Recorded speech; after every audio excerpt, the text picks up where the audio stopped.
Mungkin seperti apa Bang? Tadi kan sempat pihak Paula datang ke Bawas MA untuk membuat laporan Bang. Katanya ada 3 poin yang melanggar di persidangan. Saya nggak tahu coba apa yang dilaporkannya itu.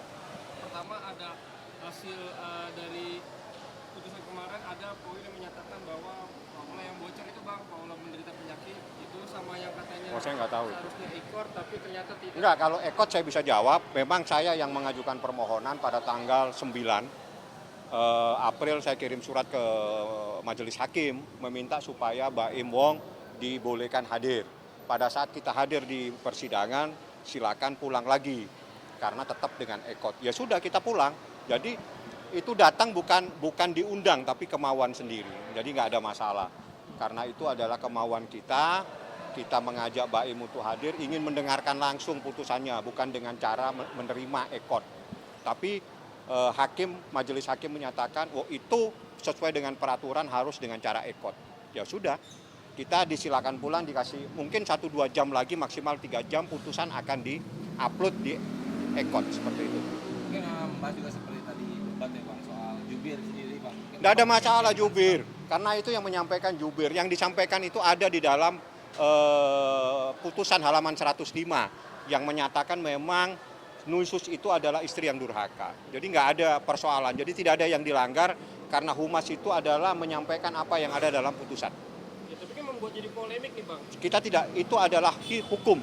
Hukum kalau putusannya seperti itu ya itu yang dibacakan. Ini bukan polemik, itu urusan lain Pak. Kalau hukum adalah hitam putih, kecuali tidak ada dalam putusan. Putusannya ada halaman 105 yang menyatakan Nusus itu adalah istri yang durhaka kepada suami. Mungkin kalau jika nanti ada, kan sekarang membantah ya pihak dari Paula. Silakan membantah, yang jelas dari fakta-fakta di persidangan semua terungkap. Salah satunya adalah seorang laki-laki yang bukan muhrimnya berduaan dengan seorang wanita istri orang. Dan itu ditemukan. Secara yuridis sendiri Bang, hakim kan nggak ada aturan buat jubir ngomong nih Bang. Ini seperti apa nih? Siapa bilang, Anda tanya aja lah. Jubir boleh menyampaikan, itu adalah humas. Dia sesuai dengan surat keputusan Mahkamah Agung tahun 2007 yang menyatakan harus menyampaikan informasi, keterbukaan informasi, di mana dalam pasal 6 seingat saya itu menyatakan putusan pada tingkat pertama itu harus disampaikan. Tapi ada beberapa poin nama para pihak itu disamarkan. Tapi boleh disampaikan. Itu adalah surat keputusan Mahkamah Agung tahun 2007. Seperti itu. Mungkin soal bocornya informasi yang terkait sakit keras Bang. Saya harus membaca dulu yang halaman berapa karena saya belum membawa putusan. Yang saya hafal itu halaman 105 yang selalu saya, karena itulah yang terungkap adanya pemahaman istri yang durhaka, seperti itu. Baik Bang, terkait asu yang 2 minggu mungkin Ya itu ada akan depannya. nanti kita lihat seperti apa. Yang jelas itu akan menimbulkan masalah. Ya, akan menimbulkan masalah seperti hari ini pun juga. Jadi saya belum bisa menanggapi apa-apa terkait 2 minggu. Saya harus tanya Baim Wong dulu. Ya, apakah itu akan menimbulkan masalah atau tidak, karena yang terbaik itu adalah kepentingan anak. Anak selama ini adalah dalam keadaan trauma. Seperti itu. Sementara ini mungkin terkait kesepakatan yang 2 minggu ini mungkin kerjasamanya seperti apa? Saya belum tahu, itu Baim aja ditanyakan. Saya nggak mungkin masuk ke ranah itu, karena itu bukan ranah saya, itu ranah saya hukum. Seperti itu. Tapi respon dari Mas Baim sendiri terkait adanya bocor tentang dugaan penyakit Bu Paulus. Saya belum ketemu dia, sejak putusan itu hanya berkomunikasi via telepon. Salah satunya dia hanya menyampaikan, kalau nggak salah hari ini dia ada di Jogja, kalau nggak salah nonton bola atau apa. Saya sudah nggak ketemu lagi sejak tanggal 16. Jadi saya tidak berkomunikasi lain-lain, hanya berkomunikasi, saya belum ketemu dengan anak. Yang lain-lain saya tidak komunikasi sama dia. Seperti itu. Maka nanti pertemuan sama Mas Baim tentang polemik ini mungkin Bang. Nanti kalau Baim ada di Jakarta, sekarang dia ada di Jogja, seingat saya. Jogja apa Semarang saya nggak hafal ya. Oke. Datang ke bawah saya untuk karena media Paulus sendiri Bang. Ya, baik. Jadi intinya sih sebenarnya ini kelanjutan ya dari apa yang dilaporkan ke Komisi Yudisial. Nah, kalau misal di Komisi Yudisial itu kan terkait dengan perilakunya. Nah, kemudian apakah memang bisa dikualifikasikan atau patut diduga sebagai suatu pelanggaran kode etik atau tidak gitu kan. Makanya kita menuliskan apa uraian-uraian dan kemudian apa klausul-klausul yang bisa dikatakan sebagai pelanggaran kode etik. Nah, pada prinsipnya Bawas juga begitu. Itu terkait dengan proses pelaksanaan peradilan dan dikaitkan juga tentang etik dari seorang hakim gitu. Tapi yang kita laporkan tadi itu lebih kepada administratif judisial. Nah, administratif judisial itu terkait dengan salah satunya itu tentang munculnya pertimbangan-pertimbangan ya. Nah, pertimbangan-pertimbangan itu memang kita nilai sebenarnya kan belum terbukti apa-apa karena ini juga masih ada proses hukum yang lainnya, baik itu banding maupun ke Mahkamah Agung. Nah, itu sebenarnya bukanlah fakta persidangan, tetapi lebih kepada dalil yang disampaikan oleh para pihak, terutama dari pemohon sebenarnya. Nah, jadi dalam bagian putusan itu sebenarnya ada satu permohonan, kemudian yang kedua ada jawaban dari kami, kemudian jawaban dari mereka. Nah, itu yang dicantumkan karena dikatakan jawaban mereka itu gitu kan, itu cantumkan dalam putusan. Begitu juga nanti kita menanggapi dari jawaban mereka gitu kan, baru namanya pertimbangan hukum gitu kan. Nah, jadi itu sebenarnya yang ada gitu kan. Oleh sebab itu makanya kita nilai sebenarnya itu bukanlah fakta-fakta sebenarnya, dan itu juga belum ada bukti apa-apa terkait dengan itu. Nah, karena untuk dikatakan menjadi bukti yang sempurna, saksi itu harus ditambah dengan adanya bukti otentik sebenarnya ya. Nah, tidak ada bukti otentik yang menyatakan apa-apa sebenarnya. Oleh sebab itu makanya kami menilai bahwa pada saat ini munculnya putusan tersebut itu atau pertimbangan gitu ya, itu menjadi suatu persoalan, dan kemudian setelah itu kami ingin meminta tolong kepada KY dan Bawas Mahkamah Agung untuk menilai apakah memang terjadi pelanggaran atau tidak. Itu kira-kira. Poinnya apa sih Bang yang dibilang pelanggaran itu? Apa aja? Ya, poinnya ya itu tadi gitu kan, apakah memang benar perbuatan-perbuatan yang ada gitu kan, itu bisa disampaikan gitu kan kepada wilayah publik. Karena setahu saya di dalam kode etik Mahkamah Agung dan Komisi Yudisial terutama gitu ya, terkait dengan apa yang disampaikan oleh hakim, terutama orang yang mempunyai jabatan untuk itu hanya menyatakan tentang prosedur saja gitu kan, tidak boleh lebih daripada itu gitu. Walaupun di situ ada namanya asas keterbukaan. Asas keterbukaan itu hanya berlaku pada